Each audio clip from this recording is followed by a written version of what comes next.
Lo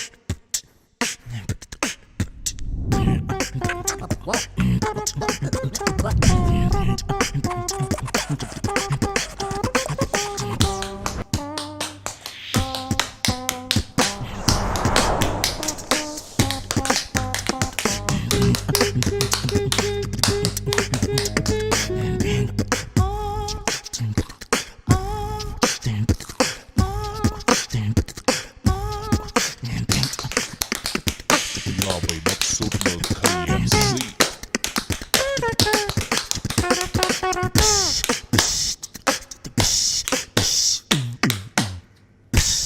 Gà bày bắp sốt bơ KFC. Vị ngon trên từng ngón tay.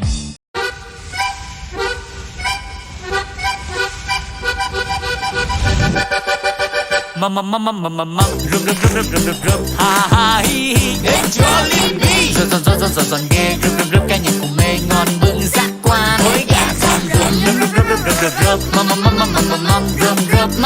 Đến Jollibee giòn ghê hấp dẫn cái nhạc cùng mê tưng bừng vì vui đến ăn gà giòn giòn vang rôm đến ăn gà giòn là đến Jollibee hấp dẫn gà giòn ha ha hi hi thế mới là giòn rụng tưng bừng vì vui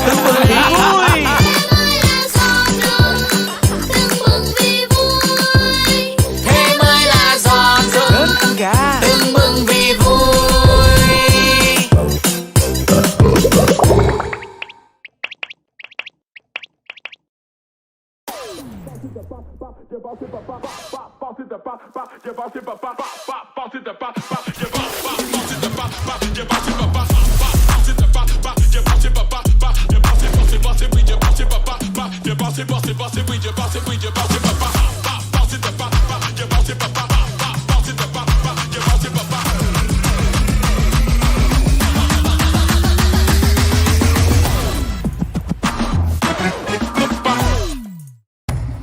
Đây là những chuyên gia giặt giũ.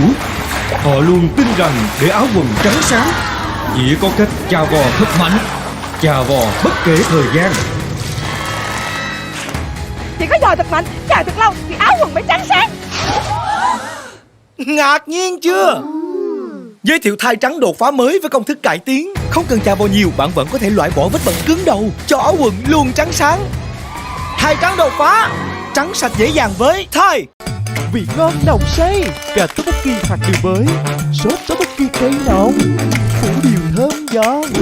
Ready, say mê gà tteokbokki hạt điều.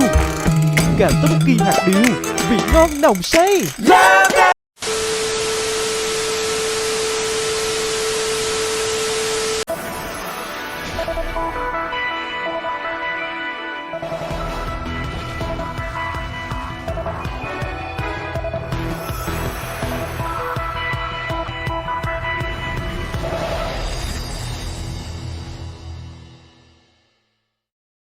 Đây là đài truyền hình Việt Nam 6.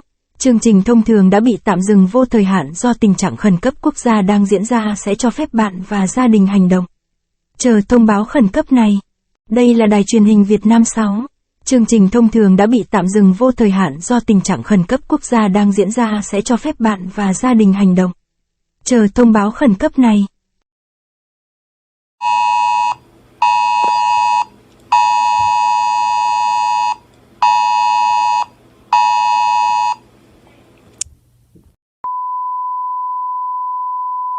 Theo chính phủ Việt Nam, đây không phải là một cuộc tập trận.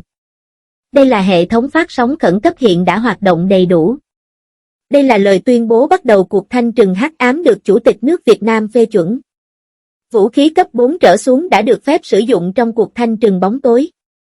Tất cả các loại vũ khí khác đều bị hạn chế. Các quan chức chính phủ và cấp tỉnh xếp hạng 10 đã được miễn trừ khỏi cuộc thanh trừng đen tối và sẽ không hề hấn gì. Bắt đầu khi có còi báo động, mọi tội phạm, kể cả giết người và cướp, sẽ hợp pháp trong 7 giờ liên tục.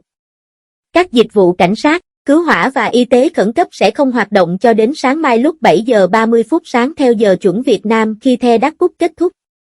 Chúng ta mong rằng Việt Nam sẽ mãi mãi được bình yên và hòa bình. Xin Ngọc Hoàng thương xót chúng con.